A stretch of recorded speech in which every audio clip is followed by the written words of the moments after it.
Hello guys, আসসালামু আলাইকুম। এই তো দেখে পাচ্ছেন কি বড় পাতিলে আটা সিদ্ধ করা রয়েছে, আর এইগুলো হলো চালের আটা। আর আমি চলে আসছি আমার ননদের বাড়িতে। আমার ননদ পিঠা বানাচ্ছে, তো আমাকে দাওয়াত দিছে পিঠা বানানো। এদিকে একটা বড় পাতিলে পানি দেওয়া হচ্ছে, তারপরে এটি খেজুরের গুড় এনে চিনি দেওয়া হলো, তারপর আস্ত বড় একটা আদা একটা থেতা করে দেওয়া হলো। এখন এই গুড় চিনি পানির এইগুলা জাল দেওয়া হবে। জাল দেয় এই কুশলিগুলা দেখে পাচ্ছেন, এইগুলা ভেজা এর মধ্যে ডুবানো হবে। আর এদিকে কুশলি বানাতে বানাতে একটা সারা পড়েছে, কুশলি বানানো হয়নি। তারপরে এই যে একদিকে চুলার উপরে আমি কড়াই বসাই দিছি তেল দিয়ে, তারপরে সবগুলা কুশলি ভেজা নেবো, একটা একটা করে দিয়ে লিচ্ছি। আমাকে উত্তরবঙ্গে এখন ভাজা কুশলি চলে আসছে। ভাজা কুশলি খেতে সে মজা লাগে বুঝেছেন, গুড় আর দুধ দিয়ে ভিজালে। আগেকার আমার দাদিরা ভাজেনি, এমনি পাতিলেতে রসের সাথে এই কুশলি বানায়া সিদ্ধ করেছে, মানে জাল দিছে, জাল দিয়াই হয়ে যায় কি সুন্দর। এখন আবার চলিত আছে বাবা ভেজা খাওয়া ভেজা।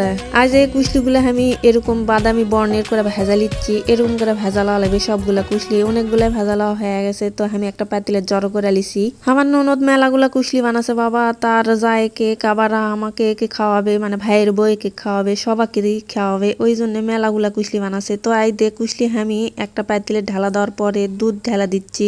আসলে দুধ আগে দিলেও হয়, কিন্তু পানি একটু গরম ছিল, ওই জন্য আমি পানিটা না জুড়াইলিয়া তারপরে দুধ দিছি।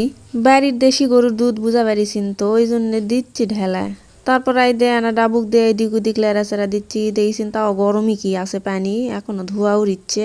আমাকে শীতকালে এই পিঠা খাওয়ার ধুম সেই পরে বাড়ি বাড়ি তো সেই পিঠা বানানোর উৎসব পড়া যায়। যত ঝিয়ারি বেটিসল বউ ঝি আছে সবাক একসাথে লিয়ে এই পিঠাগুলো বানায় খাওয়া হয়। তারপর এই যে সকালে চলে আসিছে আমার নন্দের বাড়িতে পিঠা খাওয়ার জন্য, তো দেখছি পাতিলের অর্ধেক পিঠা শেষ। সকাল সকাল আমার ননদ সবার বাড়ি বাড়ি বিলায়া ফেলিছে, তো তারপরে এসে দেখছি তাও অর্ধেক পাতিলে আছে এখনো, তো আমাকে একটা থালা করে দিল খাওয়ার জন্য। আমি আবার পিঠা পাটি বেশি পছন্দ করি, মিষ্টি জিনিসের বিশেষ করে। এই যে পিঠাগুলো এত সুন্দর নরম হচ্ছে, খেতেও সেই লাগিচ্ছে। তো গাইস, কার কার পিঠা খাওয়ার মন চাচ্ছে বা তারা তারা বাড়িতে বানায় খাও বুঝছেন, দাওয়াত দিবার পারনো না।